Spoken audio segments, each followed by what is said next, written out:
नमस्कार, बहुत स्वागत है। देख रहे हैं ज्योतिष जराहट के। आपके साथ मैं हूं आपका इष्ट फ्रेंड संतोषी बात। आज के ज्योतिष जराहट के कार्यक्रम में कार्तिक माह की जो अभी 1 नवंबर से आरंभ हुआ है, 30 नवंबर तक कार्तिक है। कार्तिक पूर्णिमा गुरु नानक जयंती 30 नवंबर दिन सोमवार को समाप्त हो जाएगा। कार्तिक माह भगवान श्री हरि विष्णु और माँ लक्ष्मी के लिए अति प्रिय माह होता है। कार्तिक माह में हम बचपन से देखते आते हैं, आप लोग ने भी देखा होगा, मम्मी और दादी लोगों को कार्तिक स्नान करते हुए। मान्यताओं के अनुसार अगर आप कार्तिक माह में मौन व्रत रहते हुए स्नान करते हैं तो आप निष्पाप होते हैं और माँ लक्ष्मी की अकूत कृपा आप पर बरसती है। भगवान श्री हरि विष्णु यदि प्रसन्न हो जाते हैं तो माँ लक्ष्मी स्वतः ऐसे व्यक्तियों से प्रसन्नता जाहिर करती हैं, क्योंकि विष्णु भगवान की अर्धांगिनी वामांगिनी माँ लक्ष्मी ही हैं। तो क्यों ना कार्तिक महीने का कुछ ऐसा लाभ लिया जाए कि हम सब भी अपने जीवन में धन को प्राप्त करें। इस प्रकार के धन की प्राप्ति के लिए एक बड़ा अवसर आपके पास प्रकृति की कृपा से आपको प्राप्त होने जा रहा है। आज के इस खास कार्यक्रम में हम आपको एक ऐसा प्रयोग बताएंगे जो आपकी कुंडली के बड़े बड़े दरिद्र योग को इस 30 नवंबर 2020 के बीच में भंग कर देगा। 30 नवंबर 2020 दिन सोमवार तक कार्तिक महीना है और कार्तिक महीने का एक खास प्रयोग आप सबसे हम करवाने वाले हैं, माँ लक्ष्मी की प्राप्ति का प्रयोग। आखिर किस प्रकार के जन्मांक में माँ लक्ष्मी रूठी रूठी सी रहती हैं? जन्मांक में वो कौन सा संयोग होता है जहां पर माँ लक्ष्मी के रूठने का स्कोप बनता है? आप सबको यह बात समझने की आवश्यकता है। इसे बहुत गहराई से जीने की आवश्यकता है।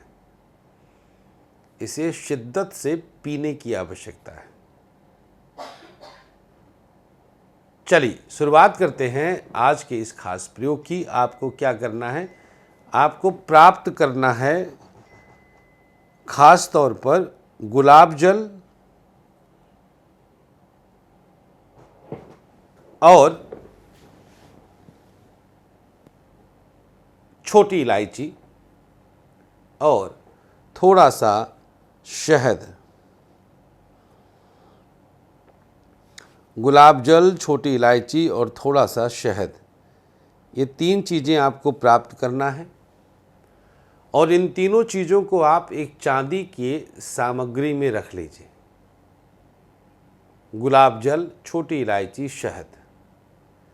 प्रातः जब आप स्नान कर लें, पहली चीज़ तो कार्तिक माह में सुबह बिना कुछ बोले मौन रहते हुए सुबह सुबह स्नान कर लेना अथाह लक्ष्मी दायक होता है। इस बात को गांठ बांध लीजिए, लिख लीजिए। अगर आपने कार्तिक महीने में प्रातःकाल सूर्योदय से पहले स्नान किया तो आपको निष्पाप होने से कोई रोक नहीं सकता। आपकी कुंडली का पंचम नवम बैलेंस हो जाता है। जिसके जन्मांक में पंचम और नवम का बैलेंस बना होता है, ऐसे लोगों के लिए एक बहुत बड़ा अवसर प्रकृति अपने आप प्रदान करता है। एक बहुत बड़े सकारात्मक पक्ष को प्रकृति प्रदान कर देता है। आपको बस समझने की आवश्यकता है कि हाँ, अब आप कुछ बड़ा करने जा रहे हैं, अब आप कुछ बड़ा पाने जा रहे हैं।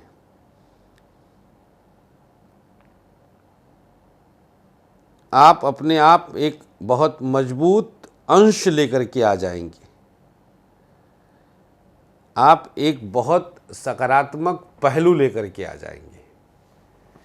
नोट कर लीजिए, स्नान आपने कर लिया। अब आप एक चांदी के पात्र में शहद, गुलाब जल, छोटी इलायची, एक छोटी इलायची ले लीजिए, पूजा स्थान पर रख दीजिए और सामने एक घी का दिया जला दीजिए। दिया अपने आप शीतल होने दीजिए। प्रसाद वहीं रहने दीजिए। प्रसाद में क्या है? शहद, गुलाब जल और एक छोटी इलायची। रात में अब दिन ढल जाए, भोजन प्रसाद आदि आप ग्रहण कर लें, बिस्तर पर जाने की तैयारी है। अब इसे आप ग्रहण कर लीजिए।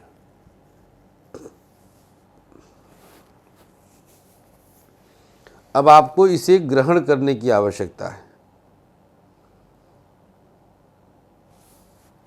बहुत मजबूती से 30 नवंबर तक लगातार हर प्रातः स्नान के बाद इसे प्रसाद रूप में चांदी की कटोरी में पूजा स्थान पर रखना है।